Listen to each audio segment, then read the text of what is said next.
जीवन में यदि भक्ति का थोड़ा सा भी बीज पड़ता है तो वह एक कल्प वृक्ष बन जाता है और वह भक्ति का बीज हमारे जन्म जन्मांतर तक लगा रहता है। तो श्री व्यास जी महाराज कहते हैं, भक्ति बीज पलटे नहीं, जो जुग जाए बीत अनंत। ऊंच नीच घर अवतरहु, पर होए संत के संत। जापल दर्शन मातिका, तापल की बलिहार। और मात नाम रसना भजे, अपनो जन्म सुधार। जिसके जीवन में भक्ति का एक बीज भी आ जाता है, वह चाहे ऊंच के घर जन्म ले चाहे नीच के घर। अभी श्री राम कथा में माता सवरी के पूर्व जन्म का वृतांत आएगा। तो ये श्लोक माँ शबरी के पूर्व जन्म से ही मिलता है कि जब माँ सवरी ने पूर्व जन्म में एक राजा की रानी थी, हरिद्वार में उनका एक बहुत बड़ा कैंप लगा हुआ था। पहले राजा महाराज कैंप लगाया करते थे नेत्रों के लिए। उस समय महारानी साथ गई थी, तो दुखियों के दुख दूर करने के लिए महाराज वहां पर अपन आज कैंप कह लेते हैं, लेकिन वहां पर पहले बहुत बड़ा एक अपना वो बनाते थे पंडाल जैसा, और राजा महाराज उस समय सहायता करने के लिए जाते थे, जैसे आज भी हमारे जगह जगह कैंप लगाए जाते हैं। इसी प्रकार से महारानी भी साथ थी। तो एक बार क्या देखा कि कुछ संतों की टोली बैठी हुई और कीर्तन कर रही थी। जैसे ही कीर्तन कर रही थी तो महारानी का दिल कीर्तन पर आ गया, भगवान के नाम पर आ गया। जब उन्होंने मन में विचार किया कि मैं अपने महाराज से आज्ञा लेकर के और आज मैं इनसे कहूं, महाराज मुझे कैसे भी करके इस कीर्तन में संतों के साथ मुझे बैठने दीजिए। महाराज ने मना कर दिया कि नहीं, हमारी पद प्रतिष्ठा कितनी है, तुम महारानी हो और इन संतों के साथ बैठ करके नहीं, हम आपको नहीं बैठने देंगे। बहुत आग्रह किया लेकिन महारानी को नहीं जाने दिया। उसके पश्चात जब महाराज से परेशान हो गई आग्रह करते करते, तो रात्रि का समय था। जो हरिद्वार की गंगा माँ थी उनके पास में बैठ करके हाथ में अंजलि में जल लिया और बीच धार में पहुंच करके कहने लगी, हे प्रभु, यदि मेरे अंदर थोड़ा सा भी भक्ति का बीज आया है तो प्रभु भक्ति बीज पलटे नहीं, चाहे युग जाए बीत अनंत।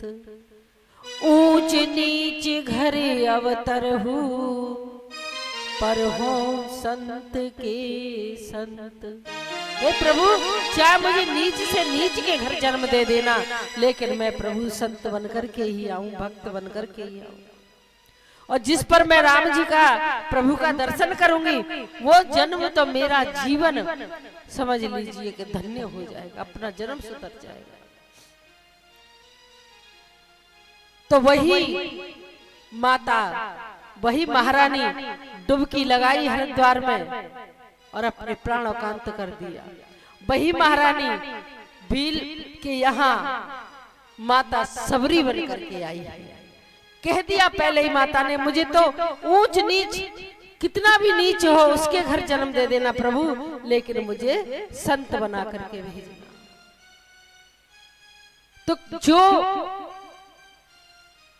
प्रभु की शरण पा लेता है, माँ भगवती के सानिध्य में अपने जीवन को छोड़ देता है, तो ये नहीं कि जन्म आज ही सुधरे अभी तुरंत, क्योंकि उसका फल जब वृक्ष लगाते हो, उसको सींचते हो, फिर वो बड़ा होता है, उसमें फल फूल आते हैं, फिर फल लगता है, जब कहीं आपको खाने को मिलता है कितना समय लगता है। इसी प्रकार से भक्ति करने वाले के लिए फल तो मिलता है लेकिन कुछ समय बाद मिलता है। जब उसके कष्ट के दिन आते हैं, जब उस भक्त पर कोई विपदा आती है, कोई परेशानी आती है, जब प्रभु किसी न किसी का रूप लेकर के उसके शख्स में खड़े हो जाते आकर के और कहते हैं तू चिंता मत करे, मैंने अपना भक्त भेज दिया। क्योंकि महसूस उसको एक भक्ति ही कर सकता है। अब जैसे ये हवा चलती है तो क्या हवा हमको दिखाई देती है? नहीं, लेकिन हमको महसूस होता है, हमारे शरीर को शीतल करती है, तो महसूस होता है कि हवा चल रही है, लेकिन हवा का हमें न रंग दिखाई देता, न शरीर दिखाई देता, न शक्ल दिखाई देती।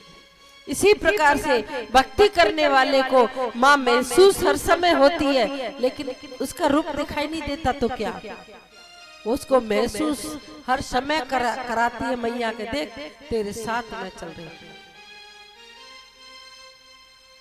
किसी के काम जो आए उसे इंसान कहते हैं, पराया दर्द अपनाए उसे भगवान कहते हैं। ये जीवन एक उलझन है, कहीं धोखा कहीं ठोकर, कोई हंसता है हंस, कोई जीता है हंस हंस कर, कोई जीता है रो रो कर।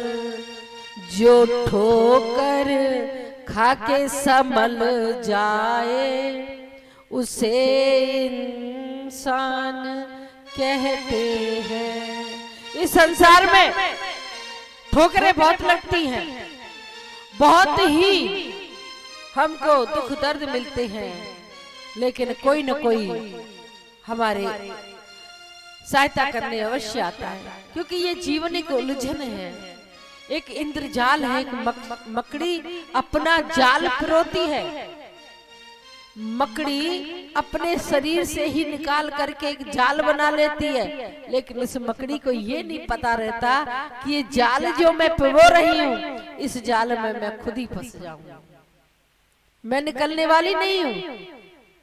जब वो जाल टूटेगा, जब वो मछली निकलेगी। कभी धनवान है इतना, कभी इंसान निर्धन है, कभी दुख है कभी सुख है, इसी का नाम जीवन है। जो मुश्किल में न घबराए उसे इंसान कहते हैं। जो दयावान है, जो इंसान है, वही भगवती की प्रतिमा को देखता है और वही सच्चा भक्त कहलाता है, जो सब पर दया करता है। भगवती को खोजने की कहीं और आवश्यकता नहीं है, क्योंकि वो तो हर जगह बटी हुई है, हर जगह बसती है, हर जगह रहती है, कहाँ नहीं है बताओ। लेकिन भक्त पहचान नहीं सकता है उसको। मैं तुमको पहचान न पाया, भक्त कहता है माँ मैं तुझको कभी पहचान ही नहीं पाया, लेकिन फिरा भटकता गृह गए वर में, मैं चारों तरफ भटकता फिरा, बनी उपबनी और नगरी नगरी में। मैं तुमको पहचान न पाया। अब माँ की लीला को देखो कि माँ की लीला कैसी है। माँ कहाँ है? आटन में, बाटन में, बित्तन में, मित्तन में, वृक्षन में, बेलन में, बाटका में, वन में, दारों में, दीवारों में, हीरो में, हारन में, देहरी दरीचों में, भूषण में, तन में, कामनी में, दामनी में, भामनी में, धन में, किंतु पास तुम मेरे हरदम, किंतु पास तुम मेरे हरदम, ये मैं अब तक जान न पाया। तुम सब जगह बसी हो माँ, आटन में, बाटन में, मित्तन में, वित्तन में, बेलन में, वृक्षन में, दीवारों में, दरीचों में, देहरी में। ऐसी कौन सी जगह नहीं है जहाँ आपका वास हो। हारन में, हीरन में, भूषण में, तन में, मन में, सब जगह बसी हो माँ, पर मैं तुमको पहचान नहीं पाया। हे माँ, रवि शश से पदार्थ चमकाए, अन्न धन फल फूल उगाए। ये सूर्य की रोशनी जो संसार को प्रकाशित कर रही है, वो किसने दी है? वो आपने ही दी है। हे माँ, अन्न जो धरती से अन्न उपजता है, हे माँ, ये फलों जो वृक्षों पर फल लगते हैं, फूल लगते हैं, वो किसकी कृपा है? वो आपकी कृपा है। विविध रंगों के फल लगत फवीले जैसे, अलबेली प्रगति नतीली हर डाली के, ज्ञान चक्षु खोल माँ की रचना अपार लख, नहीं कोतिक अचेतन अनाड़ी के। भगवान ने, मैया ने कितने प्यारे प्यारे रंग भरे हैं। तितली को देखो कितना, वृक्षों को देखो पत्ते, फलों में रस भर दिया। ये किसकी कृपा है? माँ की। ये किसी अनाड़ी के काम नहीं है, ये उसी चतुर खिलाड़ी के काम है जिसने सृष्टि को रच दिया। बिन घड़ी साज के न बनती प्रकाश घड़ी, चालक बिना न चले चक्र गाड़ी के। बिना ड्राइवर के गाड़ी चली नहीं सकती। जब तक ड्राइवर नहीं होगा गाड़ी नहीं चल सकती है। तो हमारी ड्राइवर कौन है? हमारी माँ, जो हमारी जीवन रूपी गाड़ी को चला रही है। बीज बिन वृक्ष कब, बीज नहीं होगा तो वृक्ष कैसे लग जाएगा? और बीज कहां से आया? बीज कहां से आया? बनाई देह मानुष की, मनुष्य की देह बना करके भी बीज उसी के अंदर प्रकट कर दिया है कि फिर से तू मनुष्य का प्रागट्य करेगा। शरीर से बीज का उत्पन्न होना और वही बीज शरीर में समा जाना, ये किसकी कृपा है? ये माँ की कृपा है। बीज बिन वृक्ष कब, तिल बिन तेल कब, खेल है कैसे किसी चतुर खिलाड़ी के। जिसने पानी से भरी रुई सी बदली को, बादल में ऐसे लगता है जैसे रुई की बदली बन रही है, सफेद सफेद। कौन बनाता है? वही भगवती बनाती है। दे दी जिसने मिठास और कठास इमली को, ईख में कठास भर दी और इमली, ईख में मिठास भर दी और इमली में खटास भर दी। ये कौन हम तुम भर रहे हैं कि कोई भरने वाला आता है? ये सब उसी की कृपा है। फिर भी इंसान भ्रमित हुआ डोल रहा है। रंग दिया जिसने फूलों और तितली को, पत्ते पत्ते की न्यारी न्यारी कतरन कैसी। पत्ते देखो, नीम के पत्ते देखो कितनी डिजाइन से काट देता है। अब ये कोई भी पत्ते ऐसे बढ़िया बढ़िया डिजाइन के बने हुए होते हैं। हर तरीके का पत्ता देख लो, क्या कोई कैंची लेके उनकी छटनी करता है? क्या काटता है? नहीं, प्रकृति बनाती है। और प्रकृति कौन है? प्रकृति माँ भगवती है। हाथ में जिसने कभी ली नहीं कैंची, क्या माँ के हाथ में कैंची लगी हुई है? नहीं, परमात्मा के हाथ में कैंची नहीं है। सर पे कुक्कुट के रखा लाल मुकुट जिसने, कुक्कुट जो पक्षी होता है उसके सर पे लाल मुकुट, तोता की गर्दन पे कैसे लाल हार बना देती है। हरा पक्षी रंग दिया, काला कौवा रंग दिया, चिड़ियों में अन्य रंग, मोर में अन्य रंग। ये कौन भरता है? कोई पेंटर थोड़ी आता है भरने के लिए। किया लघु बीज से पैदा विशाल बट जिसने, बरगद का बीज कितना छोटा होता है, माचिस की तिल्ली से भी छोटा होता है, लेकिन उसका वृक्ष कितना बड़ा हो जाता है। ये किसकी कृपा है? उसको जल कौन दे रहा है? क्या हम सींचने जाते हैं? तुम समान इस जग में कोई दाता दया निधान न देखा, मैं तुमको पहचान न पाया। अखिल विश्व में जाकी सत्ता साक्षी दे रहा पत्ता पत्ता, जिस सफाई से मानुष का चोला जिसने सिया। मनुष्य के चोला जो सिया है वो किस प्रकार से, देखो किस प्रकार से सिला है। हाथ को देखो हिलते हैं, पैर हिलते हैं, गर्दन हिलती है, सब कुछ हिलता है। डिजाइन बना दी बढ़िया पुतले की। और अचरज तो यह है कि सुई धागा हाथ न लिया, सीप सी चमकती आंख बनाई कैसी, बीच में रख दी तबले की स्याही जैसी। मसाला कौन सा अजब लगाया है, ऐसा आंखों में कहां से आया मसाला? माँ के गर्भ में कहां से हड्डी आई? कहां से बताओ? आंख का मसाला कहां से आया? उसी मैया ने तो बनाया, उसी परमात्मा की कृपा से बना। नमूना आज तलक ऐसा नहीं बन पाया, जान डाल दी इस पंच तत्व पुतले में, एक कौड़ी भी ना ली इसके बदले में। अरे आपको बनाया है इतना सुंदर, लेकिन आपको बना करके मैया ने क्या आपसे कुछ उपहार लिया? क्या कोई भेंट ली? क्या कोई इसका किराया लिया? नहीं, बस वो किराया यही चाहती है कि पुत्र तू मेरी भक्ति कर, मुझे पूज, मुझे बुला, एक बार मुझे बुला के देख, सच्चे हृदय से मैं तेरे पास चली आऊंगी।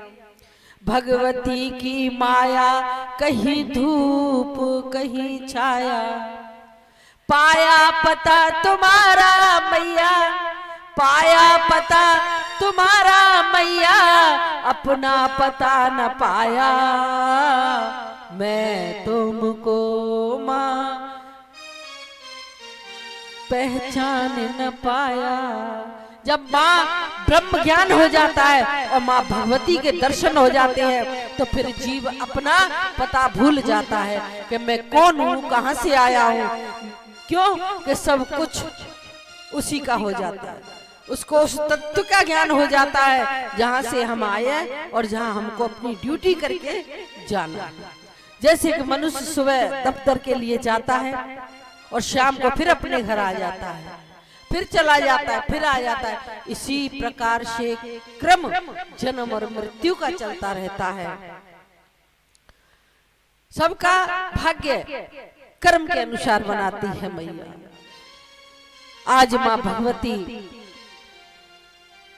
सबके मन की इच्छा करने वाली और सब भक्तों के लिए वहां फैला के खड़ी है कि एक बार तू मेरे पास आके तो देख। जैसे ये हमारी नदी नाले हैं और नदी नाले बह करके कहां जाते हैं? कहां जाते हैं? हमारे नदी नाले बह करके जो पानी जा रहा है वो कहां जाता है? कोई तालाब बना होगा वहां छोड़ देते हैं। गांव के जो नदी नाले हैं तालाब में इकट्ठे होते हैं। और तालाब नदी में मिलता है जाकर के, और नदी बहती हुई कहाँ जाती है? सागर में मिलती है जाकर के। लेकिन सागर में कितनी भी नदियां मिल जाएं, सागर कभी भरता नहीं है, वो अपने आप में समेटता रहता है। तो इसी प्रकार से कुछ कहते हैं, ताल मिले नदी के जल में, नदी मिले सागर में, और सागर मिले कौन से जल में, कोई जाने ना रे हो रे ताल। हम नदी नाले हैं, हम बह कर के पहुंचेंगे। हम नदी नाले तालाब हैं, हम बह कर के उसी सागर में मिल जाएंगे। वो हमारे लिए वहां फैला के खड़ा है, बस हमको बहने की जरूरत है, रुकने की जरूरत नहीं। और जहाँ हम रुक गए वहीं हम कीड़े पड़ जाते हैं जल में, वहीं गंदाने लग जाते हैं। इसी प्रकार से विकारों में हम फंस जाते हैं और फंस करके फिर से अपनी दुर्गति शुरू कर देते हैं। माँ की चाह में चाह मिलाने को मैया की भक्ति कहते हैं, बस जीते जी मर जाने को मैया की भक्ति कहते हैं। जीवन की अंधेरी रातों के दुख द्वंद्व भरे तूफानों में विश्वास का दीप जलाने को मैया की भक्ति कहते हैं। आंखों से बरसते दो आंसू और अधरों पर मुस्कान रहे। चाहे कितना भी कष्ट हो, माँ के आगे अपने दो आंसू निकाल देना, लेकिन होठों पर हमेशा मुस्कुराहट होनी चाहिए। एक संग में जीने मरने में मैया की भक्ति कहते हैं।